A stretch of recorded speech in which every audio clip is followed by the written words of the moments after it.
Hello and welcome to episode 47 of the NF Show. I'm your host for this week, Evan Campbell, and that gasp you heard was for good reason. Not only are we live, we've had technical difficulties for the past 15 minutes, but it's also Don Koopman, a regular co-host here. I'm so excited to have you on the show.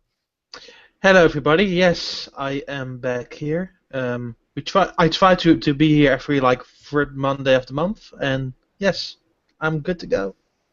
Yes, and it's so good to have you, and I can't stress this enough. I can't tell you how excited we're to be live. We tried to start the show basically for about the past 10 to 15 minutes and thought that maybe YouTube was down or undergoing maintenance because that was the message, but no, we are here for episode 47, Supply and Demand. This is the last show, the last NF show of 2014, so it's good that we get to do it. It's good that we don't have to hold off any longer, and we have a lot to talk about. We have Wii U and 3DS hardware sales numbers in November for North America. We have amiibo to talk about. Have they been discontinued or not? We have plenty of games to talk about, such as Captain Toad and Sonic Boom. And then finally, we have your fantastic feedback, so it's another packed NF show.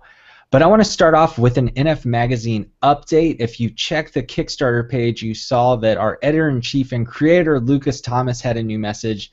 And basically, it's just a notice that year 3 of NF Magazine will begin soon. There's only one more issue coming out for year 2, and that'll be issue 13 for January and February 2015. But year 3, the subscription kickoff, is going to start on January 12th, 2015. And here's what Lucas had to say on the NF Magazine Kickstarter page. 2014 is coming to a close soon, and that means that everyone's current subscriptions are ending soon too. Since Kickstarter worked out very well for us here in 2014, we'll be utilizing the same format to handle renewals and new subscriptions for 2015. On January 12th, 2015, the new Kickstarter will launch, and you'll need to make a new pledge to it if you want to keep receiving NF Magazine throughout next year. So be sure to get ready for that if you want to subscribe again to NF Magazine. I mean, Don and I write for it, and we're pretty big about it. It's fun to get a new issue every couple of months, and I hope you've been enjoying the issues throughout this year. Let's move on, though, to some recent news, Don. We have some MPDs here for North America. I don't know how much that you keep up to date on the North America sales numbers. And unfortunately, the show got started, but it looks like Don has been kicked off or has had some internet troubles. So you're just going to have me for a few minutes. It is the day of tech problems here on the NF show, but we'll continue to go forward. And yes, we got MPDs. Nintendo revealed some sales information for the past month in North America, and then didn't disclose everything, but the big thing was Pokemon Omega Ruby and Alpha Sapphire, the 3DS remakes of the Game Boy Advance games, sold 1.5 million copies combined, and that was for digital or physical, which I feel like is a very strong number considering that they are remakes. They are the big 3DS games of the holiday season, but once again, yes, they are remakes, but 1.5 million is great. I think that they've topped 2 million in Japan. And Don, do you know how well the 2 Pokemon games have sold in Europe? No, we don't have a rough estimate yet. I think we have to wait until they do the investors meeting. Yes, and it's glad to have you back. I know that I think it was Nintendo UK was saying that pre-orders for these games were actually higher than X and Y last year, which was pretty surprising. Yeah, the thing is with the UK, you never know how games will sell over there because people always think that outside of Europe that the UK is the biggest market for video games, and it actually really isn't. Yeah. Actually, France is the biggest market for Nintendo because usually their top 10 is filled with Nintendo stuff. But we haven't had really numbers from France yet. And that might be because they usually tally it up at the end of every month. So we might have to wait until the beginning of 2015 until we get good numbers on Pokemon. Yeah, definitely. But Pokemon wasn't the only thing that sold well in November for Nintendo. Super Smash Bros. For Wii U reached 710,000 copies sold. that's also digital and physical. And Nintendo just put it out there. This is Nintendo of America that amiibo sales, while not giving a concrete number, were roughly 1-to-1 with Super Smash Brothers, which I feel is a very strong start for Nintendo's new Toys to Life initiative. Right. I I can tell you that there's a whole bunch of amiibo just above my desk here. Uh, I'm only missing 2 from Wave 2 now. The rest are imported from Japan. So yeah, I'm already addicted to amiibo. I'm guessing you're not the only one out there of big Nintendo fans that have been getting caught up with Amiibo, and we'll have much more to talk about that. It's good to see Super Smash Bros. Selling so well. I thought one of the cool things about Smash Bros. That was notable, and I know this is kind of comparing a new game to a remake, but Xbox One hardware sales are definitely better in North America than the Wii U. Total lifetime, but Super Smash Bros. On a lower install base was able to beat out Halo the Master Chief Collection for November, and this is considering Xbox One, I think, sold 1.2 million, I was going to say copies, but hardware units in November, and Super Smash Bros. Was still able to beat it out, so I'm sure Nintendo has to be pleased about that, Right. that big number. Mm-hmm. The only thing is, to put it in retrospect, and I've talked about this on the show before, Super Smash Bros. Brawl for Wii, it came out in March 2008 here in North America, and it sold 2.8 million copies in March in just a month. So you can see just how crazy things were with the Wii, and it was Nintendo's most popular system, but now with Wii U, which is currently projected to be Nintendo's least popular hardware console ever regarding sales numbers, but is glad to see that Super Smash Bros. Continues to sell well. Curious to see where it goes because it's obviously going to be fighting with Mario Kart 8 to see who is the biggest seller on a Nintendo system over its lifetime and how that will change and everything. But speaking of hardware numbers, Don, I don't know if you noticed this. Nintendo didn't give out any specific numbers for November for either the Wii or 3DS, which I found pretty troubling. It is especially troubling for the 3DS, which is kind of a downfall in 2014. I would also suggest that it's not because they had the strongest software lineup in comparison to last year, and there were huge gaps between games. As far as the Wii U is concerned, the only thing they really said is that it was the biggest week, or the biggest month, next to the launch period. Yeah. And people, they said it was a 10% increase over last November, and people kind of, through NeoGAF, where a lot of insiders talk about games and designers and fans like us, they kind of roughly estimated that the Wii U probably sold around 240,000 units for November, which isn't really the best numbers for the holiday season, especially when Iwata has continually said over the years that Nintendo does its best performance and sells its most hardware during the holiday season, but that hasn't been the case for the Wii U since its initial launch. But I agree with you, Don. What's more troubling here, at least the Wii U was up, and Nintendo didn't even mention 3DS, and the 3DS is a system that is supposed to be flat year over year with sales. It sold 12 million hardware units during the last fiscal year. And this fiscal year, it is lagging behind in Japan, and it's definitely lagging behind in North America. I can't remember the last time Nintendo kind of boasted about 3DS sales. And for November, when it's the cheapest handheld on the market, I mean, I think the 2DS was going for $79 or $99 a lot of places. That we don't get any specific numbers is just pretty alarming to me, and it just makes me think I don't really know if the new 3DS is going to spur sales like Nintendo think it may, at least here in North America. If the thing is with the new 3DS in comparison to the other units, it's kind of an interesting upgrade. So I kind of think that also the very savvy Nintendo fans will definitely pick it up, like in the first couple of months of that system coming out. Yeah. So that kind of will drive its momentum, but at the same time, that momentum needs to be driven by software. And while North America is getting Codename Steam in March, we're not getting it until May. Hmm. I've got to believe that the new 3DS is going to come out in North America and Europe before the end of March and before the end of fiscal year for Nintendo even to get close to their hardware sales projections. So Yeah, I mean, we still possibly have Majora's Mask. We are not sure because they only said spring 2015. And the only other thing is, of course, Monster Hunter 4, which is, I guess, the biggest indicator, really, considering that will make use of the C-Stick.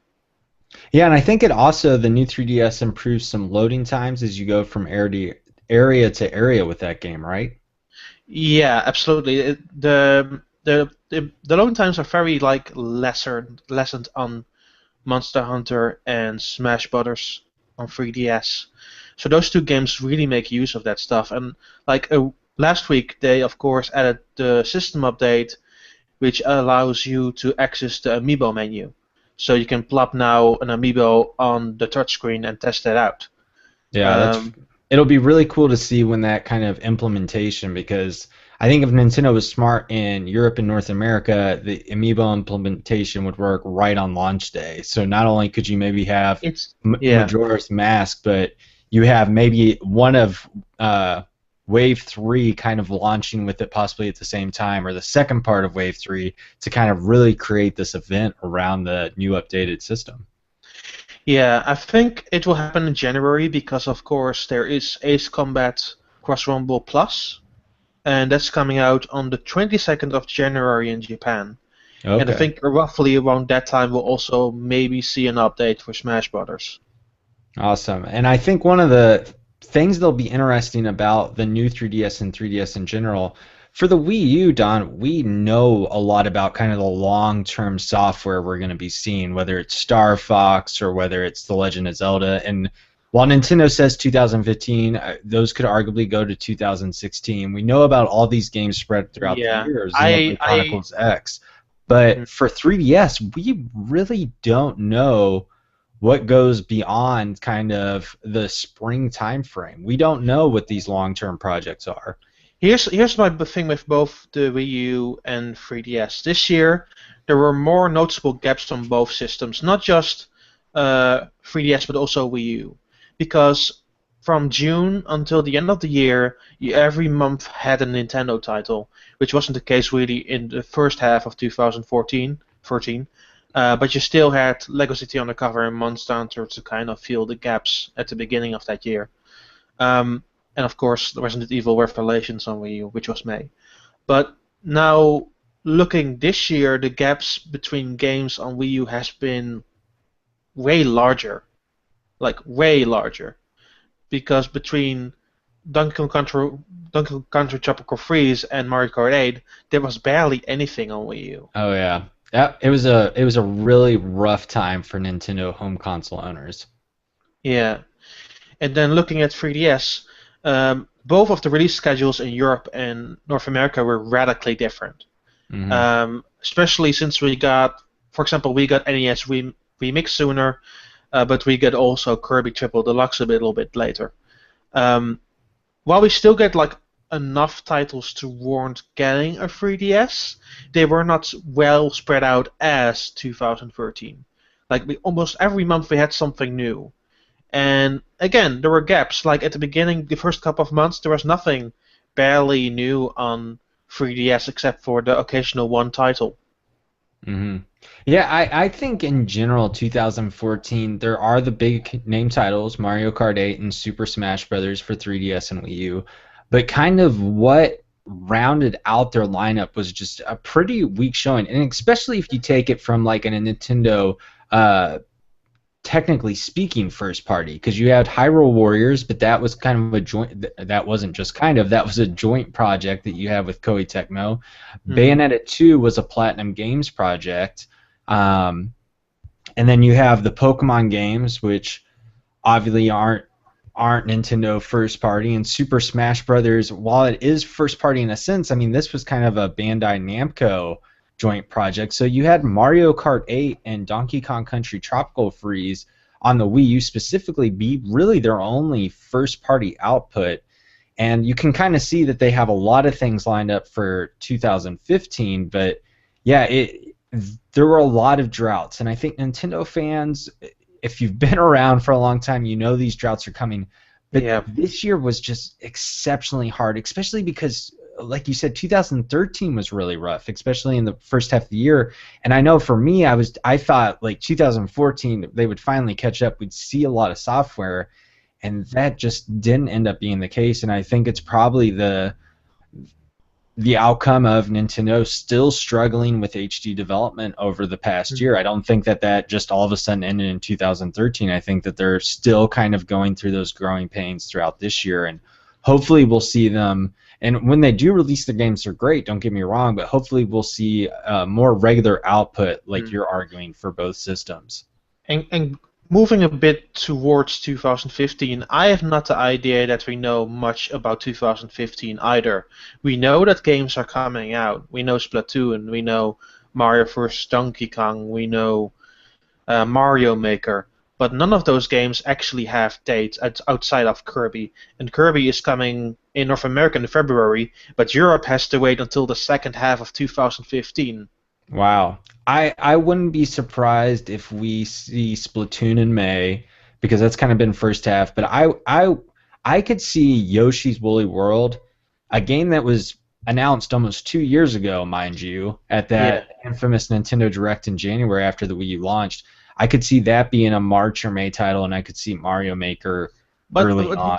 But here's the thing, for a March of May title, they should have mentioned it in the last Nintendo Direct.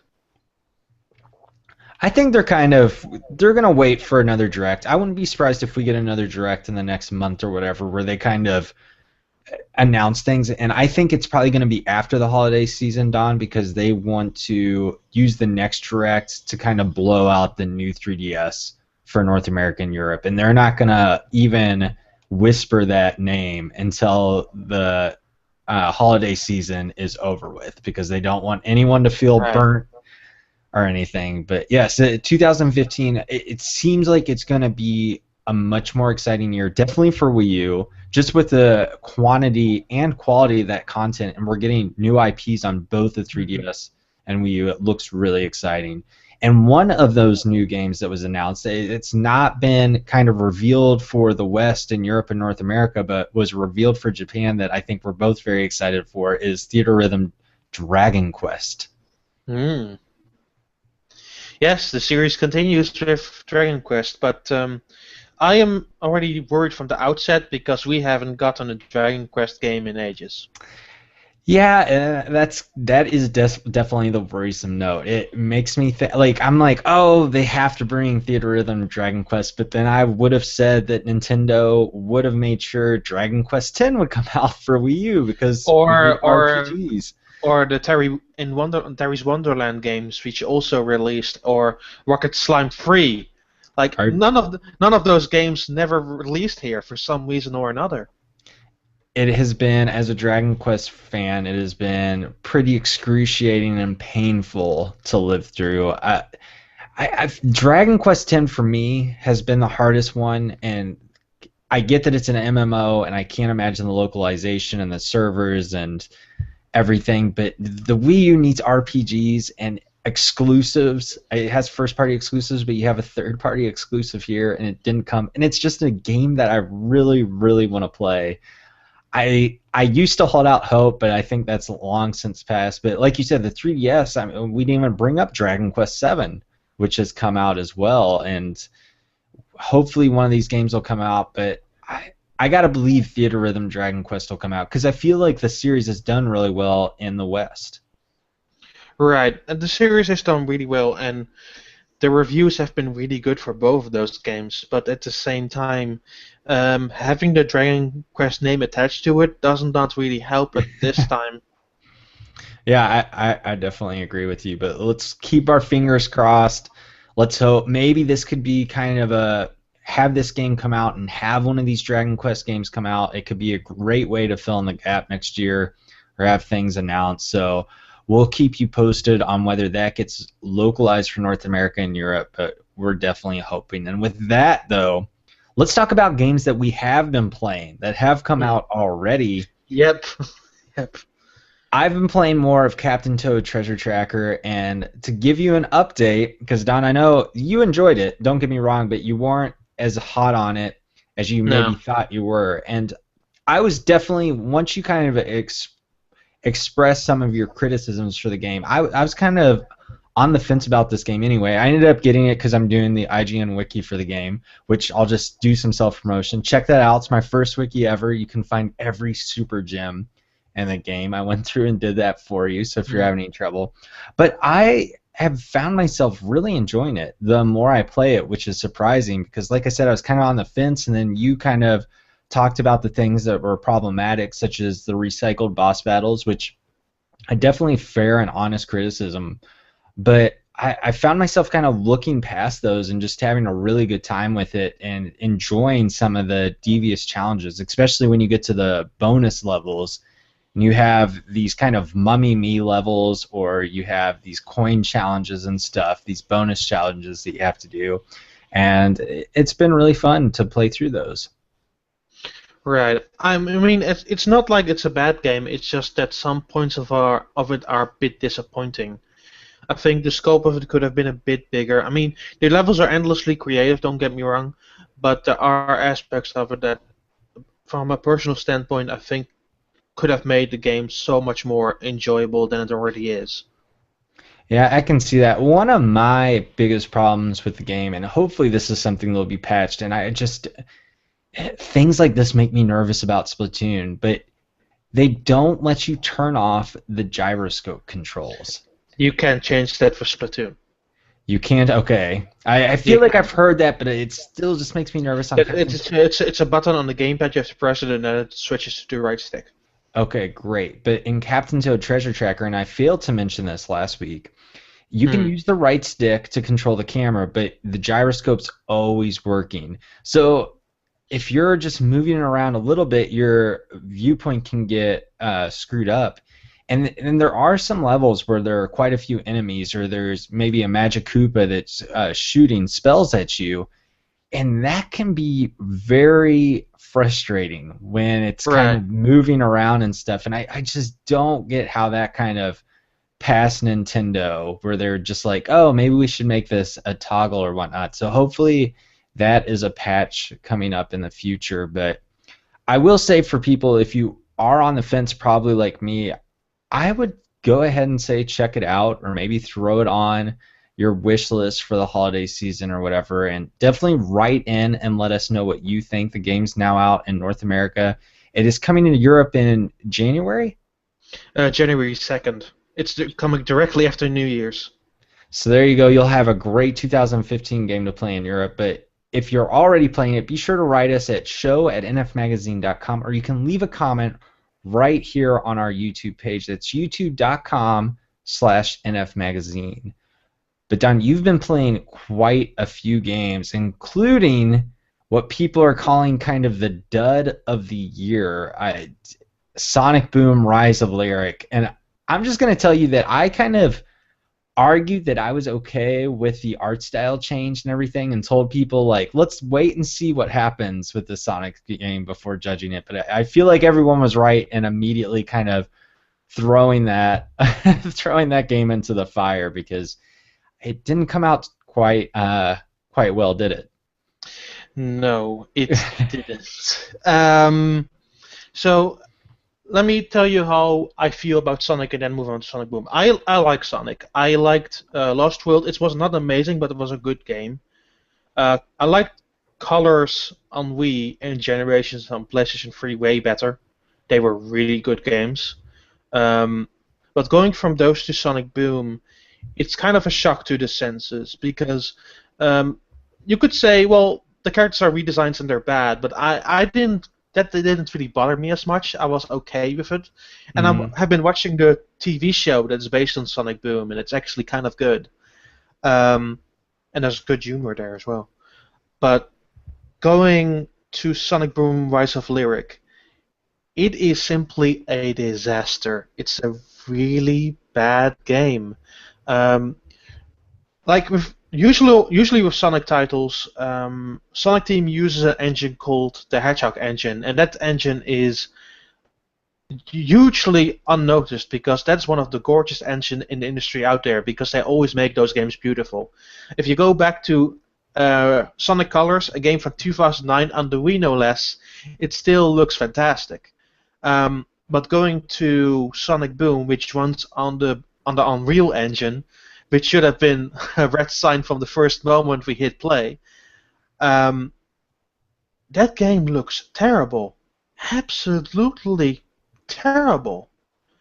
And it's just the beginning of those problems because there's so much to talk about this game. It's amazing. So Rise of Lyric tells a story about this redesigned Sonic and his pals who waken up this 1,000-year-old snake called Lyric and have to make sure that he doesn't take over the world and destroy all nature and life. That's the whole story of Sonic Boom: Rise of Lyric. It is filled to the brim with talk about friendship, endless pattering, and pointless cameos by Metal Sonic and Shadow because, hey, you need to keep the Sonic fans happy somehow. The game is roughly 5.5 hours long, so it's not necessarily a long game either.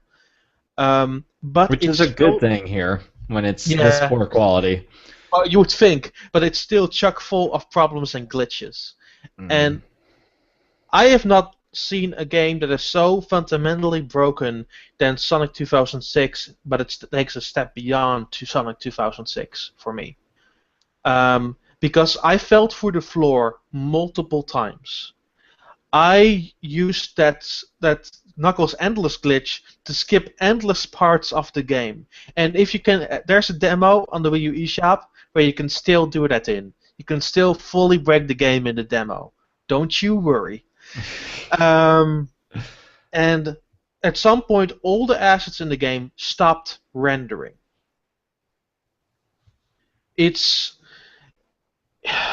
And with all that said, the gameplay also really breaks it because nothing about that gameplay is really fun. Combat is limited. You have one attack button and one attack button for special attacks. And because you can't really combine them like, say, a Dynasty Warriors game or more like God of War type of experience, it becomes boring incredibly fast, like amazingly fast. Yeah. They also try to shoehorn in like special abilities for each of the characters and give them separated like platforming sections, but it makes the game like dreadful and really rare thin because you need to play all of those portions separately and it becomes really mundane and really not fun. The soundtrack is forgettable. I can't remember one single song from that game except for the title screen music, which was remixed a couple of times, but even then I can't remember all the notes from that one song. And one thing you can say about Sonic 2006 is that it had still a good soundtrack. This game has nothing. It almost has nothing. The controls feel out. The controls are kind of okay, but you still have to get used to them. And in a game that is about Sonic, Sonic goes surprisingly slow, and the times that he goes fast, the entire frame rate breaks completely. And this becomes even worse if you start playing it with two people, because then the game stutters altogether. It doesn't stop. Are you playing on the same screen, or is one person playing on the gamepad and one person? One person is playing on the gamepad, one person is playing on the television. Okay. Seeing you talk about this game, you just seem like you're in pain trying to even describe. Like you have post-traumatic stress syndrome from kind of going through this game and reliving it. Tell me you've been playing a better game over the past few weeks. Tell me you have happier things to talk about. Oh, I've played many good games, but that was a big stinker. I just recently played a puzzle game called Hazumi, which you can download from the Nintendo 3DS eShop in North America. And it's sort of a breakout game, but at the same time it really isn't. the thing is why you control the ball directly through the stage, and you can only move it left or right. So it will still bounce up and down, but you can only move it left or right to give it some sense of direction. Um, and your goal is to break blocks in the level, and it does it in a really smart way because your ball has a certain color, and you will meet like all sorts of different colors blocks wise, and you have to go to specific points in the level to change your block color, and then go to the specific point in the stage to destroy those blocks. Um, it has various obstacles like chainsaws and that sort of stuff, so you have to be really careful where you point at. And the game really does a good job like tricking you and going a wrong direction. So you really have to keep your focus there. And that's really important too for, say, the high score, because you can get a max of 3 stars and a certain time.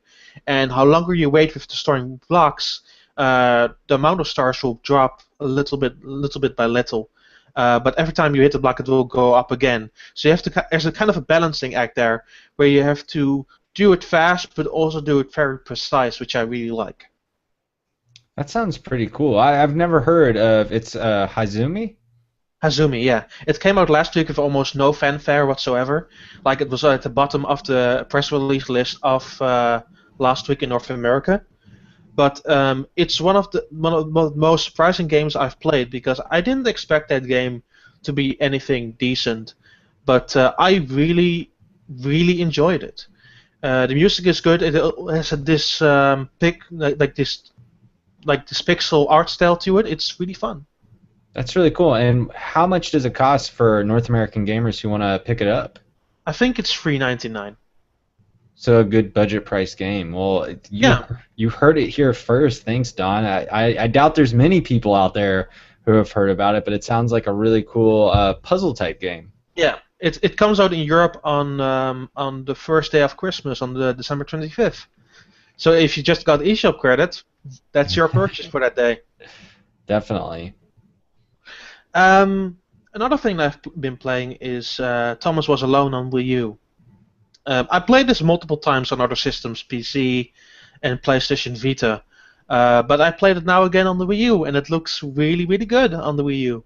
I was really surprised. The port is done by Curve Studios, who brought us Stealthing 2, the Swapper, and all kinds of other goodies, and we're getting more in 2015. They're awesome. Yeah, Curve Studios, and for people that may not be familiar with those games, they are the team behind the Fluidity series, and that's called is it Hydro Adventure in Europe? It has a different Hydro Adventure in Europe, yeah. Yeah, Hydro Adventure. So you might know them from there, but they're also bringing.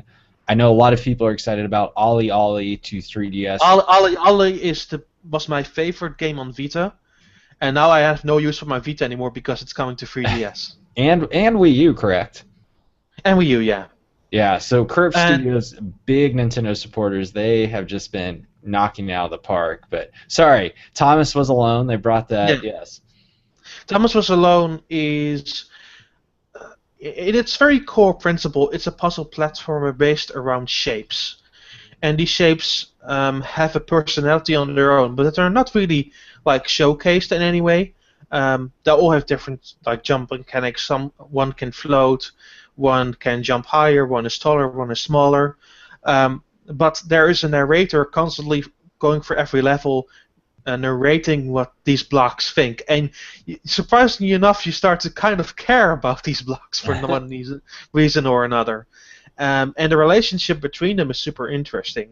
Like, Thomas is like a very jolly person. But you only get that really narrated to you. The only real sense that you get is what kind of mechanics like each character has, and it's a really surprising game in that regard.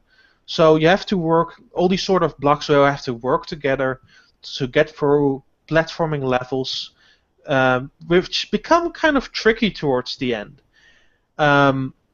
But it's a really fun game to play, and the soundtrack is amazing in that game. It looks really good because the backgrounds are really like interestingly animated, and it looks all really sharp.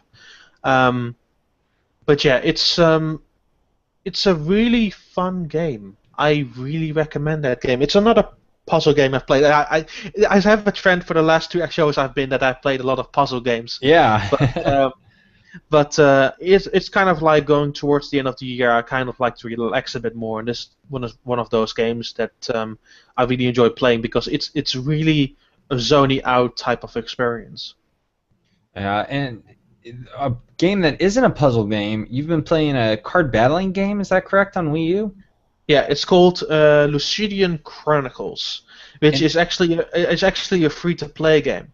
is it the first free-to-play game on Wii U? Like traditional, I know that Nintendo has released obviously like Wii Sports Club and stuff, and they Yeah. have the Wii Fit. What's this Wheel Do Baseball? Yes, but this is for Wii U, right? Yeah, this is for Wii U. This is the first free-to-play third-party game on Wii U. It's first party? No, third-party. Oh, First okay, party. yeah. And Yeah. is it kind of what people think on free-to-play microtransactions? Not really. There is a full game unlock, Okay, which you so can purchase, but for the rest, it's free-to-play. okay, so it's like Steel Diver Sub Wars. Yeah. Okay, cool. Yeah. Interesting to note about this title upfront, it works through online. So even if you want to play the campaign, you need to have an internet connection, or else the game won't work, because all of your save data are stored on online servers. Hmm. So there's no save data stored natively on your Wii U. I mean, I tried it because I wanted to record a video for it, and when I re-downloaded it, it has still all of my data there. So all of your data are saved somewhere else. So this is the Wii U game that you could go into other places. So you're signing into something. You're signing into their servers. So if I was to play the game like at a friend's house or whatever, I could get my saved data and continue. I think it's locked to your Nintendo Network ID. Oh, okay. Yeah.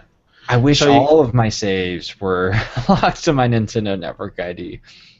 Yeah, it would be cool, right?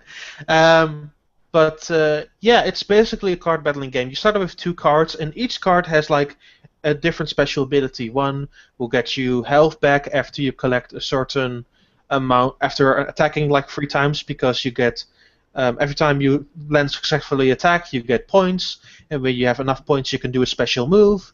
Other special moves allow you to do more damage, or another card that I had on my deck allows you to attack 2 times in the same turn. So there are different abilities that you can kind of mix and match with one another to get like a row of 5 cards, and you battle like another group of cards, and you don't have really any control over it as you progress. You can only choose your 5 cards beforehand, and the battle will move along automatically. Which is kind of a bummer. I would have liked a bit more interaction while playing the game. Well, actually playing the game, because mostly it's just the crafting and creating of your own decks and watching the dialogue trees between characters, which you actually have to make choices in, surprisingly enough. And if you make the wrong choice, you will see characters never return. So Oh, no. that's actually kind of scary. Yeah, during the actual gameplay, like the actual meat of the game, you don't really have any control, and you kind of have to let the characters guide you through it and hope for the best. Which is kind of scary, but at the same time, it's kind of exciting to watch, because you kind of want to know if you made the right choices as far as your combos are concerned. So it is fun. And as you move along, you can purchase new card packs, you get new cards from certain opponents, you get more dialogue trees. It moves on at a very solid pace. And I'm guessing there's online multiplayer to go along with the campaign? Yeah, there's also online multiplayer, which is of course a bit more limited if you only have the free version, because you can only get the card so much, and you can only do as much crafting. It's a bit limited in that regard. So at some point you will hit a certain wall where you might have to cave in and pay for the full thing, where you get like an even bigger campaign and like the full online experience in the crafting stuff. But so far I have not paid for it, and so far I've had more fun than, say, the Denpa Man 3, which came out in Japan, which we talked about a couple of months ago, Yeah. where they constantly shoved in like microtransactions in your face, and that's not the case here. It's This basically just a really big demo. That's nice. It sounds like free to play done right. It's sort of like Steel Diver Sub Wars, I think, does a really good job with the free to play. It gives you a nice base game to tinker around with, and you can go in and do multiplayer. But if you want more options, more single player content, you pay the one time price of $10 to get more of that content. Yeah, And I think it's $8 for the full game unlock. cool, and it's worth checking out. Is that available in Europe as well as North America? No, just North America. Okay. And while we're bringing up Steel Diver Sub Wars, they got a new update, and this is why I'm going to go back and check it out. They removed the play coin requirement for people who haven't bought the game. So it was where you had to use like 2 play coins, I think, to do an online match. I think they have now discarded that. So it's kind of back to how it originally was the plan. So it's a reason maybe to go back out there and check it out if you don't get a lot of play coins or whatever, which is really cool. And it's awesome to see them continue to support that game. I'd really, really like to see Steel Diver Sub Wars come to Wii U and kind of have cross-platform online multiplayer or whatever. My fingers are crossed. I think that'd be a really cool announcement from Nintendo. Yeah. But let's end with what you have referred to as the worst downloadable game on a Nintendo system for 2014. Yep. Ladies and gentlemen, I'm going to talk about Tested with Robots, which came out last week in Europe for €10, or in American money, $13. And I will tell you exactly why it is such a bad game. So, the levels are, and the characters, basically everything, feels like it's made in Microsoft Paint. Like, everything feels cobbled together and it looks really, really ugly. The robot that you control. So basically, this is the story, right?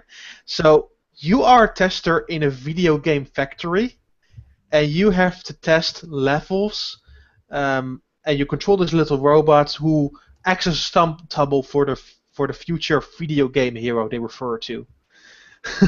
So it's kind of ironic in that regard that the game where you have to test levels is not really good. It's a little too close to home. It's all a bit too close to home, yeah. But so you have to move like left and right, like a side-scrolling game would, but it stutters all over the place. Every time you move, like the frame rate stutters, and it stutters really bad. The music is bland, everything about it is bland, like I said. But controlling the game is where it really starts to fall apart. Movement feels floaty, and jumping, you can't jump while standing still. You can only jump while moving. And you have to, and it's also not direct. You have to hold the button first, then let go, and then it will jump like a second later. Yikes. And controlling that jump is even more awful because it requires so much timing during the really badly designed terrain, where sometimes you will hit a wall and just fall into spikes that are just beneath you. Stop playing bad games. Stop it. Stop doing this to yourself.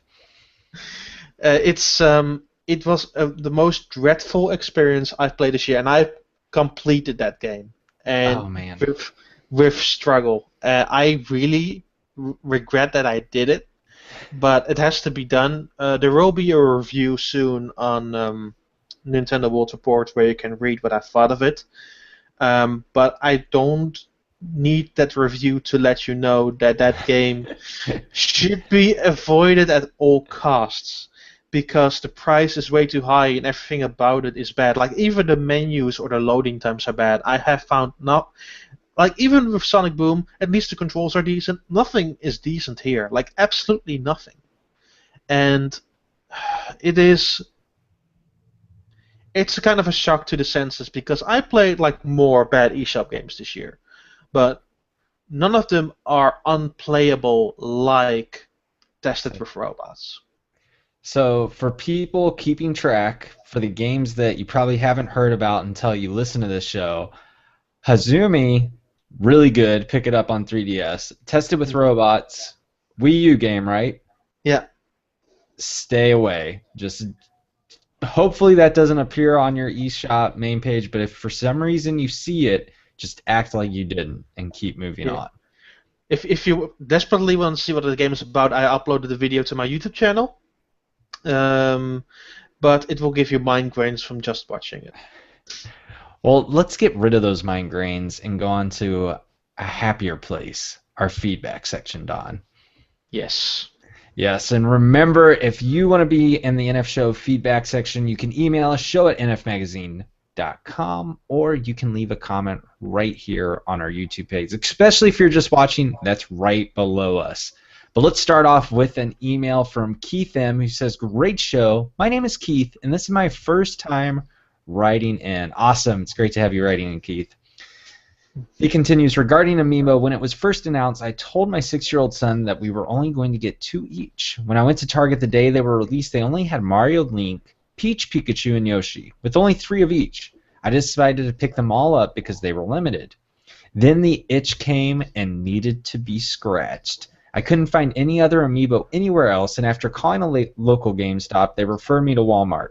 Upon arriving at Walmart, they had tons of every Amiibo, including Wii Fit Trainer, Marth, and the Villager. I ended up getting the entire first wave. I also plan on getting all of Wave 2. I'm afraid this has become a sickness. Also, to answer a question from a previous episode, I ended up purchasing Smash Brothers a total of 3 times. A copy for me and my son on 3DS, and a copy for Wii U. I guess I'm a sucker for Nintendo, but hey, it gives me enjoyment. Yeah, I'm kind of the same. If I'm going to get a few amiibo, I got all of them. So I'm exactly the same in that regard.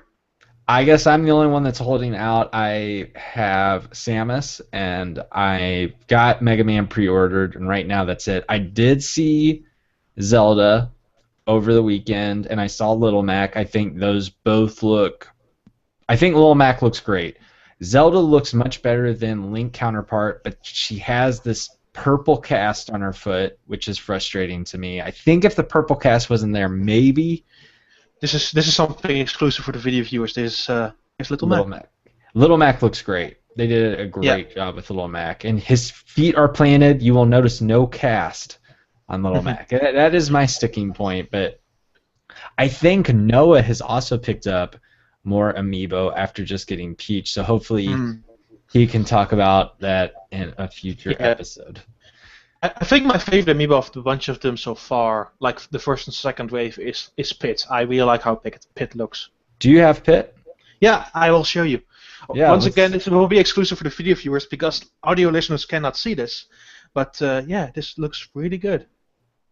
Okay, so he's got like a blue.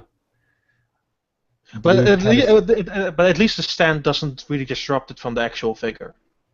Yeah, it does. It looks pretty detailed. I don't think I've seen Pit out in the wild yet. Yeah, apparently Pit is delayed in North America by another 2 weeks. Weird. Yeah, everything going around Amiibo has been so weird. We've heard Nintendo is so wishy-washy. I don't think they understand what's going on. There's been talks of discontinue. There have been talks of, well, maybe at some point we'll bring these back. But I think basically what's happened, they have so many Amiibo coming out in so many different waves and figures. They did limited runs of a few of the characters so they can rotate them in and out. And Nintendo's surprised by the demand for some of those characters and is probably now looking at, well, maybe sometime in the future we'll do another print of them, but I wouldn't hold your breath because we have multiple waves coming up. So definitely, if you can get them while you can.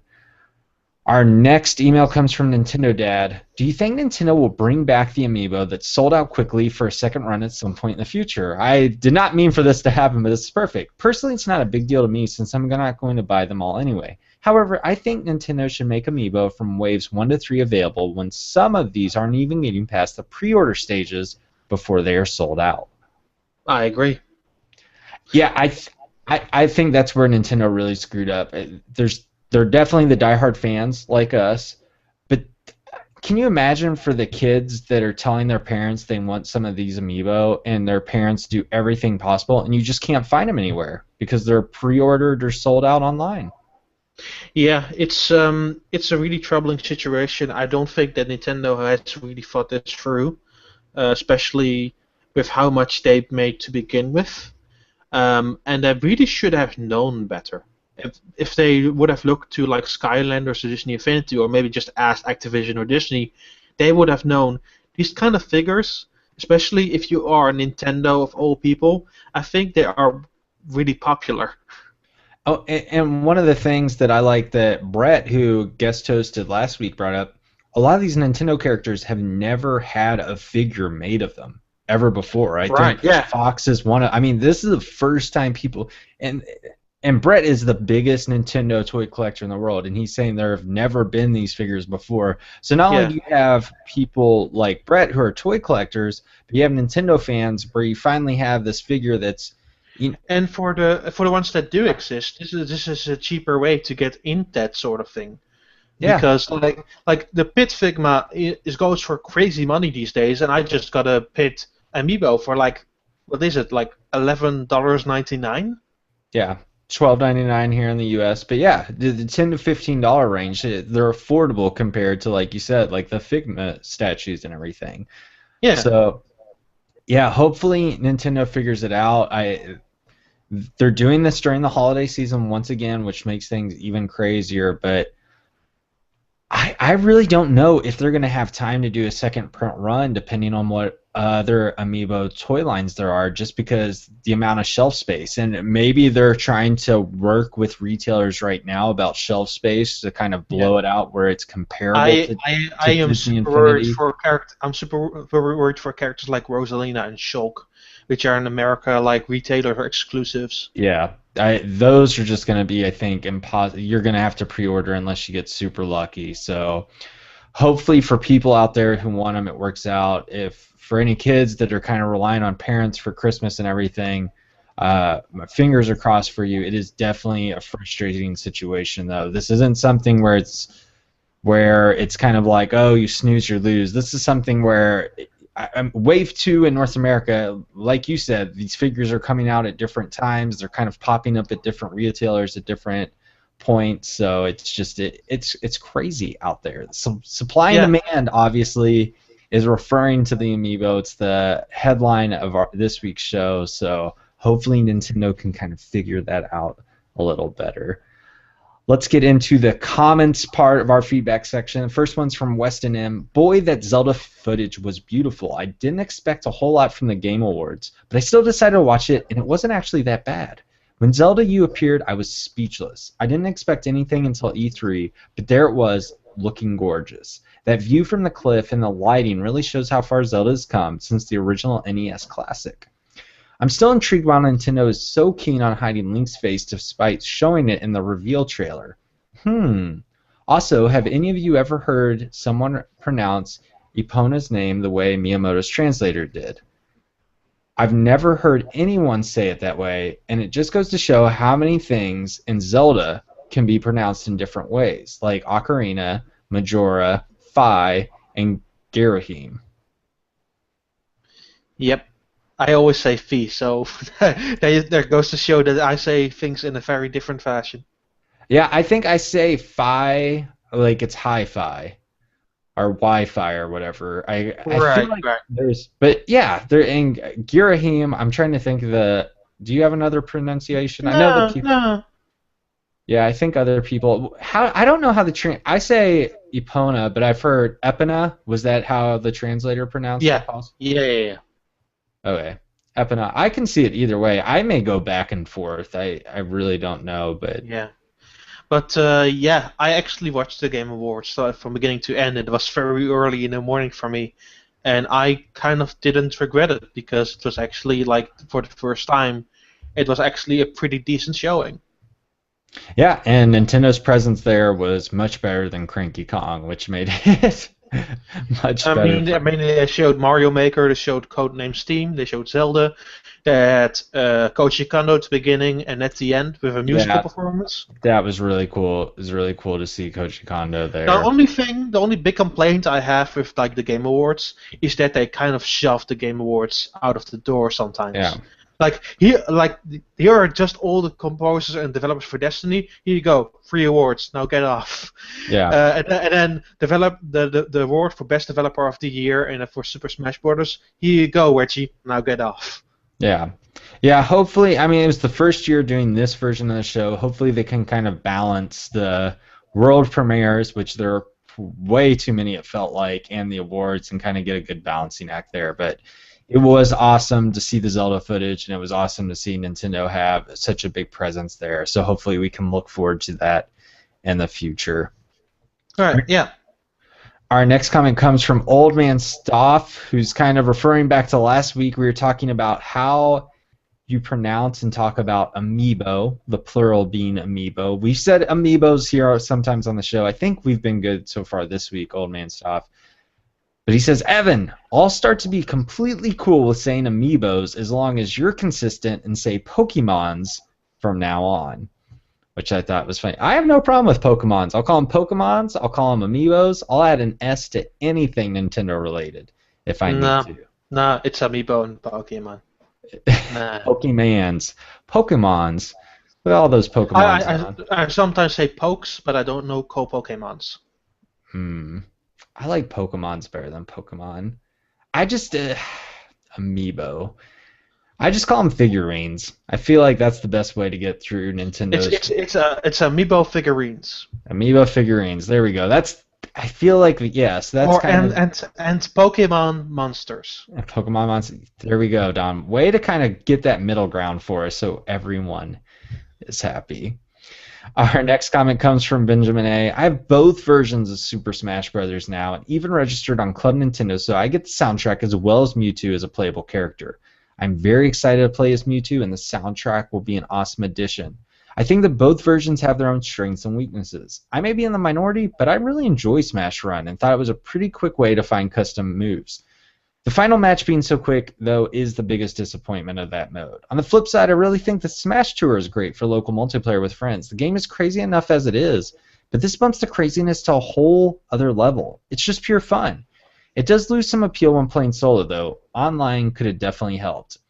My main gripe with the Wii U version is the stage editor. It really seems like this was tacked on just before release. The editing options are extremely sparse and not well thought out. What are your thoughts about the additional modes in Smash Bros? Do they really matter to you, or are you more inclined to bypass them just to play normal Smash? I enjoy Smash Run and Smash Tour both. Like alone or with friends, I like those modes a lot. I do agree with the sentiment on the stage editor. I think that is not really thought through at all. I haven't tinkered around with the other modes. I only have the Wii U version, but I haven't had much time. I've been playing Captain Toad, and in general, I'm more inclined just to play straight up Smash than to mess with the other multiplayer modes. Unlocking stuff goes way faster in Smash Tour and with some of the other modes. That's why I usually play Smash Tour, because Smash Tour is a really good way to learn the different characters of Smash Brothers. Like, you will learn characters that you have never played with in a fashion that is really interesting, because you will unlock characters as you go along, play these really crazy battles, like having battles where only have warp stars or Pokeballs. At the same time, you'll also kind of learn to appreciate the moves of each character. So that's why what I really like about Smash Tour. Sweet. Our next comment comes from It's Freaks. Will we ever get a track creator in Mario Kart? Nope. Man, I hope so. Mario Kart needs to pull more from Super Smash Bros., not just the additional roster, but some of the modes and everything. I said it once and I'll say it before. I think that Mario Kart is a stagnated franchise now. It's too much stuck with its old ways, and no matter how hard I scream, and I screamed a lot of my Mario Kart 8 review, I think it will not change its ways. That's all. Well, I'm hopeful. That's all I'll say. I'm optimistic here. I'm the optimistic one. How weird is that? I feel like that doesn't happen much here on the NF show. Yeah. Our next comment comes from Nintendo Dude GCN. I was very excited and very surprised to see the new Zelda Wii U footage. Like you guys, I'm somewhat skeptical about the sparseness and especially the 2015 release date. The comment that Star Fox was going to release before this really threw me for a loop as well, as I've written off both of those games until 2016. Despite my reservations, I am very excited for the game. I think that this game being a remake of sorts of the original Zelda is very possible. I can envision it being a pseudo-sequel like A Link Between Worlds was. Revamping the original world with a revamped story would be so cool. Glad to hear that you're enjoying Captain Toad, Evan. I am as well, and I'm actually nearing the end of Episode 3. It's a very fun game, and I've been enjoying collecting every gem and accomplishing every bonus challenge. I will say this. Every time that Aonuma has directed a Zelda game and he has mentioned a release date, it has not skipped that release date. Even with Skyward Sword? Skyward Sword he was not a director on. And he is the director on the new Wii U Zelda game, once again. And again, he was also director on Link Between Worlds, and that came out also on time and in the same year. That's definitely the rarity for the Zelda franchise. Yeah. They announced it in May, and it came out that November, which was crazy. Yeah, well, they announced it in March or something. But every time, like, Aonuma steps forward as the director and makes an announcement like that, like a very straightforward announcement, he has never skipped a release date. He has a blatant 100% record. Wow. Well, I'm pessimistic here. I really will be surprised if Zelda comes out in 2015. I'll tell you that game is coming out in 2015. If Aonuma says so, it's going to happen. They will make all grounds of Levitated at work, like the times that he has been the director, which was not Twilight Princess, Skyward Sword, and I think another title that I can't think off the top of my head.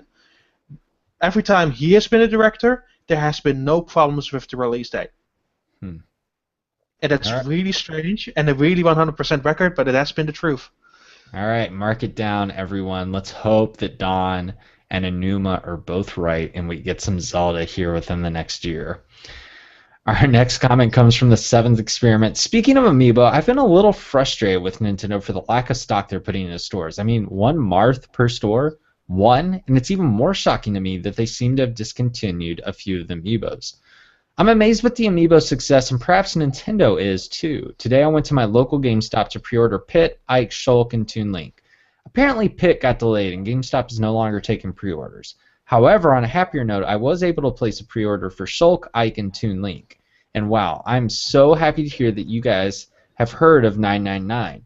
It is especially exciting to hear that you have actually played it too, Noah. I actually tracked down a used copy of the game and bought it for a friend as a Christmas gift because I loved it that much. Once I am out of school for the holidays, I will be spending some quality time with Virtue's Last Reward. I'm aware of the save issue, and apparently if you don't save in any puzzle rooms, you should be fine. I will try and be as cautious as I can. Are you a big 999 fan?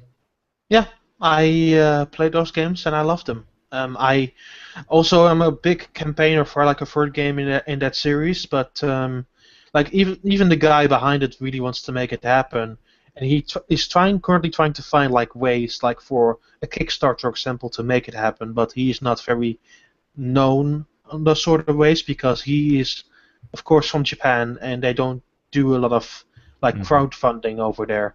So it is kind of like something he's currently looking into. Yeah. Well, hopefully it gets made, and I just need to check it out. Everyone talks about those games being awesome. I still have a DS Lite and a DSi, so I could get them and play on those instead of my 3DS, and then move. Well, Virtue's Last Reward is only a 3DS game, so. Well, yeah, I'm talking about 999. To start. Oh, you need to. I'd want to go one. I'd want to play the first and play the second because people talk about just the insane story and how great it is. So I'd like to play them in order and everything. Our last comment comes from Kasaki Project. Hopefully I can get Wii Fit Trainer for my girlfriend before it's too late. I'll fill you in next week if I can find one. Also, my girlfriend accidentally told me she got me Zelda and Samus to go with my Peach for Christmas. Apparently, she wanted me to have a girl power amiibo team because, to quote, girls are better. Loved having Brett on the show. Please visit more often. We'll definitely pass that message along. And finally, Zelda looks so incredible. I wish a link between Worlds dungeons had been harder, but the open format is preferable for me. So the open 3D Zelda looked breathtaking. Plus the graphics were awesome. I'm so excited. Yep, I'm excited too. It looks good. Everything they're saying looks good. We talked about it a little bit last week, Don. I'm a little worried about the sparseness, but this game is, I think, a year out at the earliest. I mean, it'd be like a November title, so they can definitely fill in kind of those empty areas and get the pacing down and everything. But yes, Zelda coming next year would be huge for Wii U. So much more to look forward to next year. I feel like we can't stress that enough. I mean, like we said, Kirby, Yoshi, Mario Maker, Splatoon, Zelda, supposedly Star Fox. I'm still so bummed that we are getting Kirby in the second half of 2015. I'm sorry. And then I'm my big thing is I think we're going to see Animal Crossing on Wii U next year with big amiibo support. I think that's going to be kind of their surprise game. I really hope there's not amiibo support actually, because as far as pure game experience go, that game is fun as a pure game experience because they don't do microtransactions in the previous games, and I kind of don't want that in Animal Crossing. I really don't. I don't think it'll be microtransaction. I could see them doing something where you could buy a villager and make sure that they like never leave your town or something. Or if you like really wanted a villager, instead of it being up to being random when they move to your town. But that is kind of like going against the point what Animal Crossing is. Yeah, it'll be curious to see if they do it. I think Animal Crossing, the channel's closing down this year on Wii U. I think we're going to see it next year on the home console.